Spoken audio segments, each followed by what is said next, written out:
जय हिंद बच्चों। आज का अपना टॉपिक है क्या? प्रकाश का अपवर्तन ना। इसके पहले हम प्रकाश का परावर्तन पढ़ चुके हैं, तो आज का अध्ययन पूरा करेंगे क्या? प्रकाश का अपवर्तन। देखो बात समझो, प्रकाश के परावर्तन में हम क्या समझे थे कि एक ऐसा पृष्ठ हम ले लेते हैं जिसके हम इस पार से उस पार देख नहीं पाते हैं। एक ऐसा पृष्ठ लेते हैं जिसके इस पार से उस पार देख नहीं पाते हैं। इसका कहने का मतलब एक कोई पृष्ठ रहेगा, उसकी एक पृष्ठ पर कलई की रहेगी और दूसरा क्या रहेगा? परावर्तक। कहने का मतलब अगर यहाँ से आप कोई लाइट गुजारेंगे तो टकरा कर कुछ ऐसे प्रकाश कर चली जाएगी ना। लेकिन अब अपवर्तन में आपको क्या पढ़ना है कि एक ऐसा आपको पृष्ठ लेना है जो ट्रांसपेरेंट हो। ट्रांसपेरेंट कहने का मतलब कि एक ऐसा कांच रहना चाहिए जिसके आप इस पार से उस पार देख सके। अपवर्तन उसी से होगा, ठीक है ना। चलो समझते हैं। देखो प्रकाश का अपवर्तन कैसे कहते किसे हैं, पहले सुन लीजिए। देखो जैसे प्रकाश की जो किरण होती है ना, वो उसकी चाल अलग अलग माध्यमों में अलग होती है। प्रकाश की किरण जो होती है उसकी चाल अलग अलग माध्यमों में अलग अलग होती है, जिस कारण अपवर्तन की घटना होती है। कहने का मतलब यह है कि हम ऐसा बोलना चाहें प्रकाश का अपवर्तन क्या होता है, तो हम ऐसा बोल सकते हैं कि प्रकाश की किरण का अलग अलग माध्यमों में होने के कारण प्रकाश की अपवर्तन घटना होती है। अगर अपवर्तन की परिभाषा बोलना चाहें तो ऐसा बोल सकते हैं कि जब प्रकाश किरण एक माध्यम से दूसरे माध्यम में जाती है और अपने मार्ग से विचलित हो जाती है तो इस घटना को प्रकाश का अपवर्तन कहते हैं। कहने का मतलब यह है कि अगर हम जाना कहीं चाह रहे हैं, यहाँ हमें जाना चाहिए, हम वहाँ ना जाकर थोड़ा सा अपने रास्ते से भटक जाएं, उसे कहेंगे अपवर्तन हो गया है। ऐसे प्रकाश में भी होता है और प्रकाश में ये अपवर्तन प्रकाश की चाल के बदलने के हिसाब से होता है, ठीक है ना। चलो हम लिख लेते हैं प्रकाश का अपवर्तन।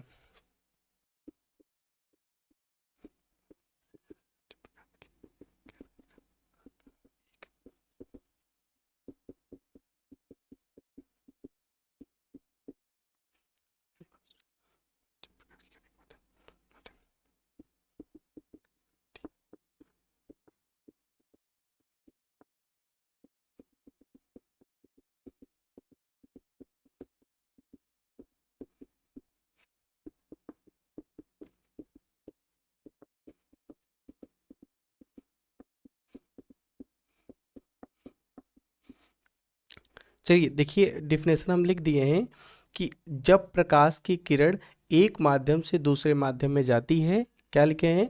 जब प्रकाश की किरण एक माध्यम से दूसरे माध्यम में जाती है और अपने मार्ग से विचलित हो जाती है तो इस घटना को प्रकाश का अपवर्तन कहते हैं। एक बार फिर से पढ़िए कि जब प्रकाश किरण एक माध्यम से दूसरे माध्यम में जाती है और अपने मार्ग से विचलित हो जाती है, इस घटना को प्रकाश का अपवर्तन कहते हैं। ये आपकी डिफिनेशन हो गई ना, यानी कि अपने मार्ग से विचलित हो जाएगी। देखिए कुछ हम डायग्राम बनाते हैं, आपको समझना होगा, ध्यान से देखिए। जैसे देखो कि हम मान लेते हैं अपना क्या है, ये अपवर्तक पृष्ठ है। एक मान लेते हैं अपवर्तक पृष्ठ है। अच्छा, अपवर्तक पृष्ठ कहने का मतलब है कि मैं इसको सीमा पृष्ठ बोलूंगा क्योंकि इधर का माध्यम और उधर का माध्यम यही सीमा पृष्ठ क्या कर रहा है? अलग कर रहा है, ठीक है ना।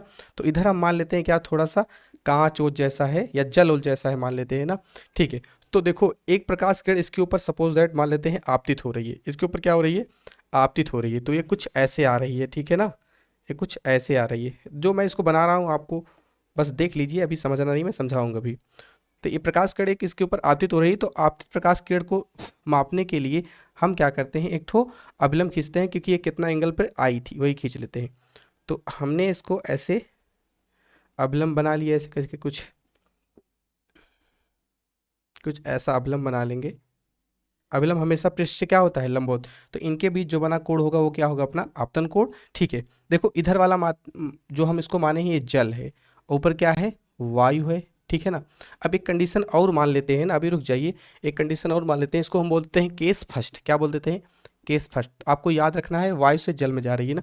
एक कंडीशन और मान लेते हैं कि यहाँ पर एक कंडीशन है, एक सीमा पृष्ठ है ना, और यहाँ मान लेते हैं ऊपर अभी जल है और नीचे क्या है? वायु है। आप कुछ और भी मान सकते हैं, ऐसी बात नहीं है। तो इसके ऊपर एक प्रकाश किरण ऐसे आपतित हो रही है, इसके ऊपर एक प्रकाश किरण ऐसे आपतित हो रही है, ओके, ठीक है। इसका भी एंगल मापने के लिए हम क्या करते हैं, एक ठो अभिलंब ड्रा कर लेते हैं ऐसे करके, ठीक है। एक अभिलंब ड्रा कर लेते हैं। देखिए मैं दो फिगर बनाया हूँ आपको समझाने के लिए इसका टॉपिक। देखो एक प्रकाश किरण किस में चल रही है? प्रकाश इधर, इस सीमा पृष्ठ के ऊपर वाला पूरा कौन सा माध्यम है? वायु। और ये क्या अपना सीमा पृष्ठ है जो अलग कर रहा है, सीमा पृष्ठ ना, सरफेस अलग कर रहा है। अब इसमें भी ये इसको क्या मान लेंगे? नीचे वाला तो अपना वायु था, ये वाला क्या था? जल था ना। ये अपना क्या थी? सीमा पृष्ठ जो इसको अलग कर रही थी, और यहाँ नीचे क्या है बोलो, अपनी वायु है। अच्छा, अभी आप मैं आपको समझाया था जो प्रकाश की किरण होती है ना, उसकी चाल अलग अलग माध्यमों में अलग अलग होती है। सोचिए, वायु में चल रही होगी प्रकाश किरण, फिर जैसे ही जल में आएगी तो प्रकाश की चाल क्या हो जाएगी, बदल जाएगी ना, क्या हो जाएगी, बदल जाएगी। देखो बात समझो, तो ऊपर जो वायु है ना, उसमें अवयवी कण बहुत दूर दूर होते हैं, जबकि जल में अवयवी कण पास पास होते हैं। तो जिसमें अवयवी कण दूर दूर होते हैं उसको विरल माध्यम बोलते हैं। कौन सा माध्यम बोलते हैं, विरल माध्यम बोलते हैं ना। जिसमें अवयवी कण पास पास होते हैं, इसके सापेक्ष में उसको कौन सा माध्यम बोलेंगे, सघन माध्यम बोलेंगे ना। जैसे याद रखिएगा, जिसमें भी अवयवी कण दूर दूर होंगे वो सापेक्ष में क्या हो जाएगा, विरल, अगले वाले के, और जिसमें पास पास होंगे वो अगले वाले के सापेक्ष में क्या हो जाएगा, सघन। तो देखो, जब प्रकाश किरण विरल से सघन में आएगी तो प्रकाश की चाल कम हो जाएगी, तो अभिलंब की ओर झुक जाएगी। तो देखिए, ये अपना क्या था बोलो, अभिलंब था। ये क्या था अपना, अभिलंब था। क्या था, अभिलंब था ना, ठीक है। तो अब इसको जानी कैसे चाहिए थी, ऐसे, लेकिन ये थोड़ा सा इसके तरफ ऐसे आ जाएगी, तो ये अपना रास्ता थोड़ा सा क्या कर लेगी, बदल लेगी। देखो जो डॉट लाइन से बनाए हैं वो उसका मेन रास्ता ऐसा होना चाहिए था, लेकिन मेन रास्ता ऐसे ना होगा, थोड़ा सा अभिलंब की ओर क्या हो गई है, झुक गई। देखो, इसको जाना ऐसे चाहिए था ना, लेकिन थोड़ा सा इधर आ गई, अभिलंब की ओर झुक गई है। तो बताओ, ये आने वाली किरण को क्या नाम है बोलो, आपतित किरण। उसको परावर्तन बताए थे ना, ये क्या है, आपतित किरण। और ये जो अपना रास्ता बदली है उसका नाम क्या होगा, अपवर्तित किरण। क्या होगा, अपवर्तित किरण, अपवर्तित किरण, ठीक है ना। तो आने वाली किरण और अवलंब के बीच बना कोण आपतन कोण, और भैया अपवर्तित किरण अवलंब के बीच बना कोण क्या होगा, अपवर्तन कोण। ये जो तीनों यहाँ पर मिल रही है उसका नाम होता है आपतन बिंदु। क्या होता है, आपतन बिंदु। ओके, आपतन बिंदु। अब ऐसा इसमें भी हो गया, देखो प्रकाश किरण जल में थोड़ा स्लो स्लो चल रही होगी, जबकि जैसे वायु में आएगी प्रकाश की चाल क्या हो जाएगी, तेजी हो जाएगी। देखो, वायु के सापेक्ष ये वाला अवयवी कण पास पास होगा, तो ये अपना क्या होगा, सघन, और नीचे वाला क्या होगा, विरल। अब देखो कंडीशन उल्टी हो गई है, तो याद कर लो, अगर सघन से विरल में जाएगी ना, तो देखो विरल में चाल तेज हो जाएगी, तो अभिलंब से दूर हट जाएगी। इसको जैसे जाना चाहिए था वैसे नहीं जाके अभिलंब से थोड़ा दूर हट जाएगी। इसका कहने का मतलब, इसका मेन रास्ता तो ऐसे था, लेकिन अभिलंब से क्या हो जाएगी, थोड़ा सा दूर हट जाएगी। देखिए, जैसे अभिलंब यहाँ था, इससे थोड़ा क्या हो गई, दूर हो गई, दूर हट गई। तो इसका कोण का मान क्या हो जाएगा बोलो, आर, और यहाँ पर कोण का मान क्या होगा, आई। तो इसको बोलेंगे आपतित किरण, और इसको बोलेंगे, ये बीच में क्या है, एंगल मापने के लिए अभिलंब, अभिलंब, और क्या है ये, आपतन, आपतन बिंदु, और ये बोलो अपवर्तित किरण, अपवर्तित, ओ सॉरी, अपवर्तित किरण, ठीक है ना। तो चलो एक बार समझ लो, ये केस फर्स्ट अपना, और अगला वाला क्या था, केस सेकंड। इसको क्या बोलेंगे, केस सेकंड, ठीक है ना।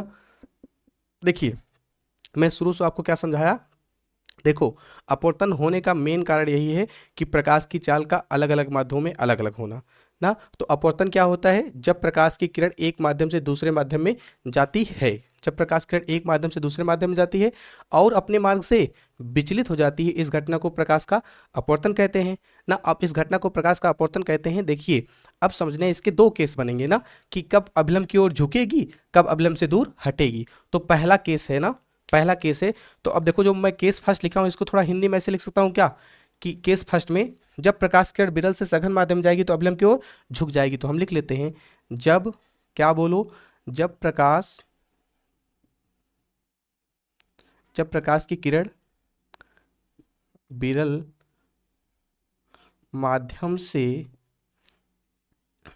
सघन माध्यम में जाती है तो वह अभिलंब की ओर, अभिलंब की ओर, यहीं पर नीचे लिख दे थोड़ा, अभिलंब की ओर झुक जाती है। तो ये केस फर्स्ट की कंडीशन हो गई, जो हिंदी में लिखना था हम लिखवा दिए ना, कि जब प्रकाश किरण विरल माध्यम से सघन माध्यम में जाती है तो अभिलंब की ओर झुक जाती है। इसका जस्ट उल्टा यहाँ पर लिख दें, कि इसका उल्टा क्या होगा, कि अगर सघन से विरल माध्यम में जाएगी तो अभिलंब से दूर हट जाएगी। तो यहाँ पर लिख लेते हैं, जब, केस सेकंड में, जब प्रकाश की किरण विरल विरल माध्यम से सघन माध्यम में जाती है तो वह अभिलंब से दूर हट जाती है। ठीक है, तो अवलंब से दूर हट जाती है। ओके, ठीक है, मैंने दोनों कंडीशन आपको समझा दी। तो प्रकाश का अपवर्तन क्या है, और अपवर्तन में दो कंडीशन क्या बनेगी, केस फर्स्ट, यानी कि जब प्रकाश की विरल से सघन में जाएगी तो अवलंब की ओर झुक जाएगी, और बोलो सघन से विरल माध्यम में जाएगी तो अवलंब से दूर हट जाएगी। ठीक है ना, आप देख लीजिए, इसको नोट कर लीजिए। ठीक है ना, चलो इसके आगे पढ़ते हैं। ठीक है, चलिए, तो अपना अगला टॉपिक क्या है, अपवर्तन के नियम। अपवर्तन के नियम, तो हम अपवर्तन पढ़ चुके हैं ना, अब पढ़ते हैं अपवर्तन के नियम। देखो, अपवर्तन नियम उसको बहुत अच्छा समझ में आएगा जो परावर्तन का नियम याद किया होगा। तो परावर्तन हम पहले पढ़ा चुके हैं, तो अपवर्तन अगर आप परावर्तन नहीं पढ़े हैं तो पढ़ लीजिए ना। ठीक है, चलो देखो देखो, हम पढ़ते हैं अपवर्तन के नियम। जैसे परावर्तन के नियम हमको क्या पढ़ाए थे कि भाई साहब, आपतित किरण और परावर्तित किरण तथा आपतन बिंदु पर खींचे गए अवलंब तीनों एक ही तल पे होते हैं ना, एक ही तल में होते हैं। जस्ट इसको आप चेंज करना है, इसमें परावर्तन की जगह अपवर्तन कर देना है। तो यानी क्या कहेंगे, बोलो, आपतित किरण कॉमा अपवर्तित किरण तथा आपतन बिंदु पर खींचे गए अवलंब तीनों एक ही तल में होते हैं। हम क्या बोले हैं, आपतित किरण और अपवर्तित किरण तथा आपतन बिंदु पर खींचे गए अवलंब तीनों एक ही तल में होते हैं। ठीक है, यही नियम लिख लेते हैं। क्या बोले थे, बोलो, आप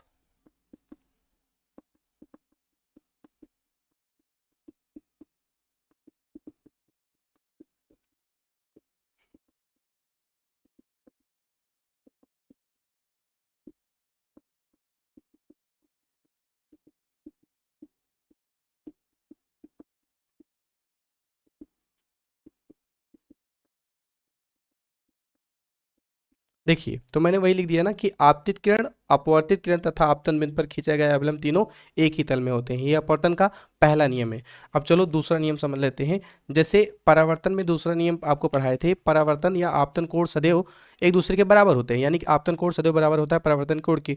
लेकिन यहाँ पर प्रकाश कण एक माध्यम से दूसरे माध्यम में जा रही है, तो इसका अनुपात हमें देखना पड़ेगा।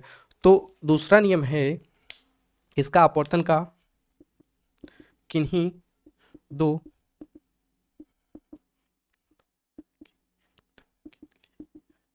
माध्यमों के लिए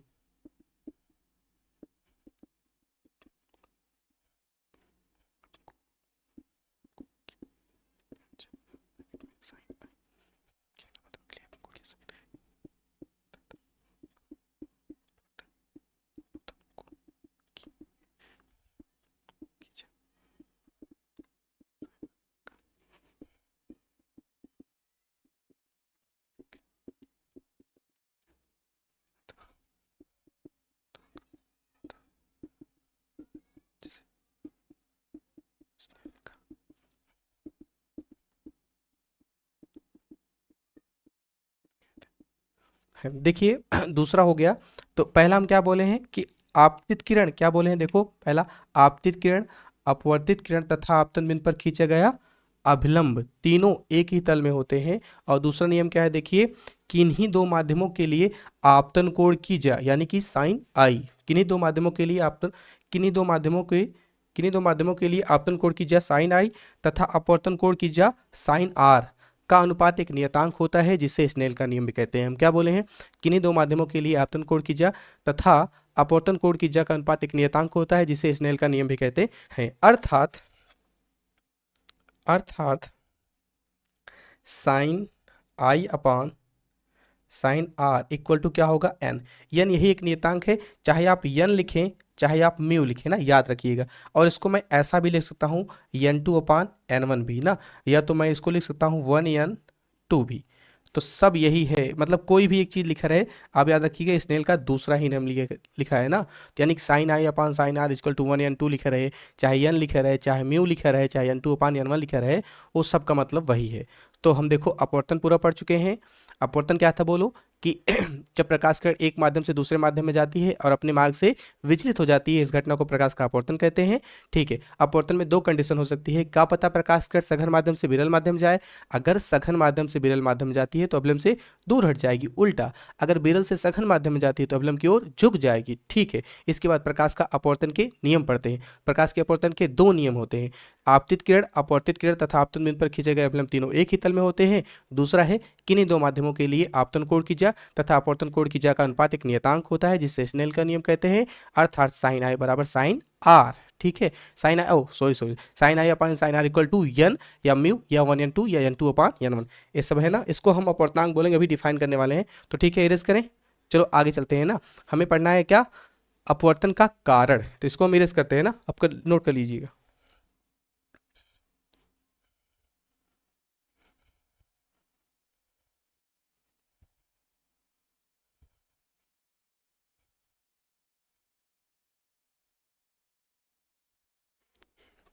चलिए अगली हेडिंग है क्या, अपवर्तन का कारण।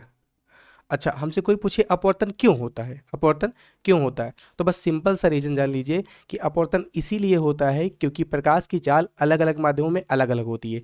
जैसे प्रकाश की चाल वायु में अलग होगी, प्रकाश की चाल कांच में अलग होगी, जल में अलग होगी, तेल में अलग होगी, हीरे में अलग होगी, यानी कि प्रकाश की चाल अलग अलग माध्यमों में अलग अलग चलती है, इस जिस कारण प्रकाश के अपवर्तन की घटना होती है। तो हम लिख लें प्रकाश प्रकाश प्रकाश के सॉरी प्रकाश के अपवर्तन का कारण, ऐसे सही थे हेडिंग, तो अपवर्तन का कारण ना लिख लेते हैं, प्रकाश की चाल का अलग अलग माध्यमों में, प्रकाश की चाल का अलग अलग माध्यमों में अलग अलग प्रकाश की चाल का अलग अलग माध्यमों में अलग अलग होने के कारण, अलग अलग होने प्रकाश की चाल का अलग अलग माध्यमों में अलग अलग होने के कारण अपवर्तन की घटना होती है। यानी कि जो अलग अलग माध्यम होते हैं उसमें प्रकाश की चाल क्या क्या होती है, अलग अलग होती है, जिस कारण प्रकाश के अपवर्तन की घटना होती है। अच्छा, एक समय और हो सकता है जब प्रकाश के अपवर्तन नहीं होगा। एक समय क्या हो सकता है कि अगर मान लो ये सीमा पृष्ठ है, कोई भी सीमा पृष्ठ है, अगर इसके दोनों तरफ, जैसे यहाँ पर विरल है और यहाँ पर भी क्या है, विरल है, तो प्रकाश का अपवर्तन नहीं होगा। यानी कि दोनों तरफ अगर सेम माध्यम होगा तो प्रकाश का अपवर्तन नहीं होगा। एक और हो सकता है यदि इस सीमा पृष्ठ पर प्रकाश किरण लंबवत आपतित हो, यानी कि सीमा पृष्ठ पर प्रकाश किरण क्या हो, लंबवत आपतित हो, तो उस समय आपतन कोण का मान 0 होगा, तो अपवर्तन कोण का मान भी क्या होगा, 0 होगा। यानी कि इसका मतलब सबसे पहली वजह हमको क्या बताया है, प्रकाश का अपवर्तन कब नहीं होगा, जब प्रकाश का अपवर्तन कारण मेन क्या है कि प्रकाश की चाल का अलग अलग माध्यमों में अलग अलग होने के कारण प्रकाश के अपवर्तन घटना होती है। प्रकाश अब अपवर्तन कब नहीं हो सकता है, जब सीमा पृष्ठ के दोनों ओर सेम ही माध्यम हो, तब प्रकाश का अपवर्तन नहीं होगा। और एक कंडीशन हो सकती है जब प्रकाश किरण सीमा पृष्ठ पर लंबवत आपतित हो, तो प्रकाश के अपवर्तन घटना नहीं होगी। ठीक है ना, ये प्रकाश का अपवर्तन कंप्लीट हो गया। अब चलो आगे पढ़ते हैं ना। चलिए बच्चों अगला टॉपिक पढ़ते हैं। जैसे देखो, हम प्रकाश के अपवर्तन का नियम आपको बताए थे, तो अपवर्तन के नियम में दूसरा टॉपिक हम क्या बताए थे, तो किन्हीं दो माध्यमों के लिए आपतन कोण की ज्या और अपवर्तन कोण की ज्या का अनुपात एक नियतांक होता है जिससे स्नेल का नियम कहते हैं ना। ठीक है, यहाँ पर sine i upon sine r equal to n लिखे थे, या तो म्यू लिखे थे, या n2 अपान n1 लिखे थे, या तो 1n2 लिखे थे ना। ठीक है, इसी n को बोलते हैं, यह एक नियतांक है, इसे ही कहते हैं पहले माध्यम के सापेक्ष दूसरे माध्यम का अपवर्तनांक। यानी कि यही n क्या होता है, अपवर्तनांक, दो माध्यमों के सापेक्ष होता है, जो दो माध्यमों के सापेक्ष होता है ना। यानी कि इसका मतलब यही n क्या होता है, दो माध्यमों के सापेक्ष अपवर्तनांक को बताता है। ठीक है ना, तो इसको बोलते हैं पहले माध्यम के सापेक्ष दूसरे माध्यम का अपवर्तनांक। जैसे होता नहीं, देखो प्रकाश किरण अगर एक माध्यम से दूसरे माध्यम में जा रही है, इसको सीधा जाना चाहिए था ना, लेकिन ये थोड़ा सा अगर सोच लो, इधर वाला माध्यम क्या था, विरल था, नीचे वाला क्या था, सघन था। तो अगर इसको माध्यम n1 बोलते हैं, इसको बोल दो n2, तो भैया विरल माध्यम सघन माध्यम जाएगी तो अवलंब की ओर क्या हो जाएगी, झुक जाएगी ना। तो इसको हम अगर लिखना चाहें तो हम ऐसा लिख सकते हैं, ये वाला अपना कोण क्या होगा, आपतन कोण, और ये वाला कोण क्या होगा, अपवर्तन कोण। तो अगर हम इसको लिखना चाहें ऐसे लिख सकते हैं कि भैया साइन आई अपान में साइन आर इक्वल टू पहले माध्यम के सापेक्ष दूसरे माध्यम का अपवर्तनांक। चाहे n लिखें, चाहे पहले माध्यम के सापेक्ष दूसरे माध्यम का अपवर्तनांक लिख दें। तो अपवर्तनांक क्या होता है, ये दो माध्यमों के सापेक्ष होता है। ठीक है ना, और ये एक नियतांक होता है। अब एक बात समझ लीजिए, अगर हम ऊपर, समझिए, अगर हम अपवर्तनांक को ऊपर क्या मान लेते हैं, कोई माध्यम ने देकर अगर हम ऊपर क्या मान लें, वायु बोल दें, चाहे वायु बोल दें, चाहे क्या बोल दें, निर्वात बोल दें, चाहे वायु बोल दें, क्या चाहे निर्वात बोल दें ना। यानी कि इसका मतलब यदि पहला माध्यम क्या हो, वायु या निर्वात हो, तो उसे निरपेक्ष अपवर्तनांक कहा जाएगा। जैसे ये जो आपतन कोण की ज्या अपवर्तन कोण की ज्या नियतांक होता है, जिसे क्या कहते हैं, जिसे क्या कहते हैं, अपवर्तनांक कहते हैं। लेकिन बात समझो, अगर पहला माध्यम क्या वायु या निर्वात हो जाए तो उसे कहेंगे निरपेक्ष अपवर्तनांक। क्या कहेंगे, निरपेक्ष अपवर्तनांक ना। ठीक है, और आगे बात समझते हैं, को इरेज कर लेते हैं। अगर देखो ना कि यानी कि इसका मतलब अगर प्रकाश की किरण सोचो, अगर प्रकाश किरण एक माध्यम से दूसरे माध्यम में जा रही है तो मैं इसको लिख सकता हूँ 1n2 बराबर कितना आएगा, sine i upon sine r ना। इसको पढ़ेंगे पहले माध्यम के सापेक्ष दूसरे माध्यम का अपवर्तनांक बराबर sine i upon sine r. ऐसे कुछ और अल्फाबेट बन सकते हैं जिसको आप लिख सकते हैं। जैसे मैंने 1n2 के बारे में आपको क्या समझा दिया, इसको कैसे पढ़ते हैं, पहले माध्यम के सापेक्ष दूसरे माध्यम का अपवर्तनांक, ऐसे ही पढ़ते हैं ना, पहले माध्यम के सापेक्ष दूसरे माध्यम का अपवर्तनांक। जैसे हम इसको लिख दे 2n3, तो इसको कैसे पढ़ेंगे, दूसरे माध्यम के सापेक्ष तीसरे माध्यम का अपवर्तनांक पढ़ लेंगे ना। ऐसा कोई भी क्रम लिख रहेगा आप बनाना आना चाहिए। जैसे हम यहाँ पर लिख दिए क्या, ANG ना, ए माने एयर, एयर माने वायु होती है, जी माने ग्लास, ग्लास माने क्या होता है, कांच, तो वायु के सापेक्ष कांच का अपवर्तनांक आप इसे लिख सकते हैं ना, वायु के सापेक्ष किसका, कांच का, वायु के सापेक्ष कांच का अपवर्तनांक लिख सकते हैं, ठीक है ना।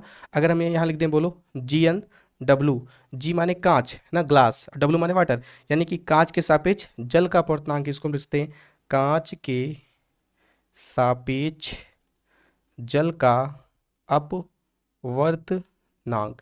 तो ऐसे और सारी चीजें आप बनाकर लिख सकते हैं ना अपवर्तनांक के बारे में। तो अपवर्तनांक क्या होता है, यानी कि इसका मतलब आपतन कोण की ज्या और अपवर्तन कोण की ज्या का अनुपात एक नियतांक होता है, जिसे स्नेल का नियम कहते थे ना। जो स्नेल का नियम कहते थे वही जो 1n2 आता था, यही क्या होता है, अपवर्तनांक होता है। यह दो माध्यमों में दो माध्यमों के सापेक्ष अपवर्तनांक होता है। चलो एक नियतांक था ना, ठीक है। अगर ये प्रकाश किरण पहले माध्यम से दूसरे माध्यम में जा रही थी तब इसको हम 1n2 बराबर लिख सकते हैं क्या, sine i upon sine r. और इसको याद रखना है, इसको पढ़ते कैसे हैं और इसको कैसे बनाते हैं, ऐसे कैसे बनाते हैं ना। चलो आगे समझते हैं ना। अब एक बात नोट में हमें समझना है ध्यान से कि कब कोण का मान चेंज होगा, कब कोण का मान किसका ज़्यादा होगा, कब कम होगा। देखो ध्यान से, अगला नोट पॉइंट आपको याद रखना है कि देखिए बात समझो, जैसे प्रकाश किरण वायु से किस में जा रही है, जैसे विरल से सघन में जा रही है ना, तो आपको पता है सघन में जा रही है तो सघन माध्यम का अपवर्तनांक ज़्यादा होगा, सघन माध्यम का अपवर्तनांक ज़्यादा होगा, क्योंकि यहाँ पर अवयव पास पास होते हैं ना। तो नोट हमें याद कर, अगर हम लिख दें n2 is greater than n1 ना, n2 is greater than n1, इसका कहने का मतलब प्रकाश किरण जो जा रही है n2 is greater than n1 ना, n2 इज ग्रेटर, प्रकाश किरण जो सघन माध्यम से विरल माध्यम में जा रही है तो दूसरे माध्यम का अपवर्तनांक क्या है, ज़्यादा है, दूसरे माध्यम का अपवर्तनांक क्या है, ज़्यादा है। तो मैं इसके कैसे लिख सकता हूँ, देखो ध्यान से कि मैं लिखूंगा साइन आई अपॉन क्या लिखूंगा, साइन आर इक्वल टू, मैं यहाँ पर लिखने वाला हूँ क्या, n2 अपॉन n1, ये लिखने वाला हूँ ना। अगर मैं इसके दोनों, जैसे देखो इस समीकरण का मैं दोनों पक्षों में क्या कर दूँ, n2 अपॉन n1, मैं n1 से भाग लगाऊँ तो यहाँ n2 अपॉन n1 होगा, यहाँ भी कितना हो गया बोलो, 1 हो गया, यहाँ कितना हो गया बोलो, n2 अपन n1 का मान 1 से बड़ा होगा, यानी कि पूरा नंबर क्या होगा, 1 से बड़ा होगा। अब देखो एक पूरा नंबर हम 1 से बड़ा लिख लेते हैं, यानी कि इसका मतलब ये जो sine i upon sine r होगा वो भी क्या होगा, 1 से बड़ा ही होगा। तो यानी कि ओवरऑल हम बोल सकते हैं sine r sine i sine r से क्या होगा, बड़ा होगा, ठीक है ना। चलो इसी प्रकार हम दूसरा भी मान सकते हैं कि अगर मान लेते हैं जैसे अभी इसके पहले वाले कंडीशन में आपको बताए थे कि n2 is greater than n1, ये बताए थे ना, तो उस समय कितना आया था, आई यानी कि साइन आई आपतन कोण किससे बड़ा आया था, साइन आर के। अब इसका अगर हम दूसरा बोलना चाहें, ये पहला था, दूसरा बोलना चाहें कि अगर n2 लेस देन हो किससे, n1 से, तो इसके दोनों पक्षों भाग लगाएं तो कितना होगा, n2 is n1 is less than कितना, एक से क्या होगा, छोटा होगा। तो हम यहाँ बोलेंगे क्या, साइन आई अपॉन कितना, साइन आर ना, इक्वल टू कितना होगा, n2 अपॉन n1 होता है। तो यहाँ पर हम लिख सकते हैं, यानी कि इसका मतलब 1 से छोटा है इसका मान, तो हम लिखेंगे साइन आई अपॉन क्या, साइन आर। नहीं तो एक काम करो, यहाँ पुट कर दो, ये कितना लेस देन कितना होगा, 1, यानी overall sine i is less than कितना होगा, साइन आर। तो ये कंडीशन हो गई। इसका मतलब कि देखो ध्यान से, अगर दूसरे माध्यम का अपवर्तनांक ज़्यादा है तो आपतन कोण का मान ज़्यादा होगा और अपवर्तन कोण का मान क्या होगा, कम होगा। अगर देखो दूसरे माध्यम का अपवर्तनांक कम है तो आपतन कोण का मान कम होगा, अपवर्तन कोण का मान ज़्यादा होगा, ठीक है बस।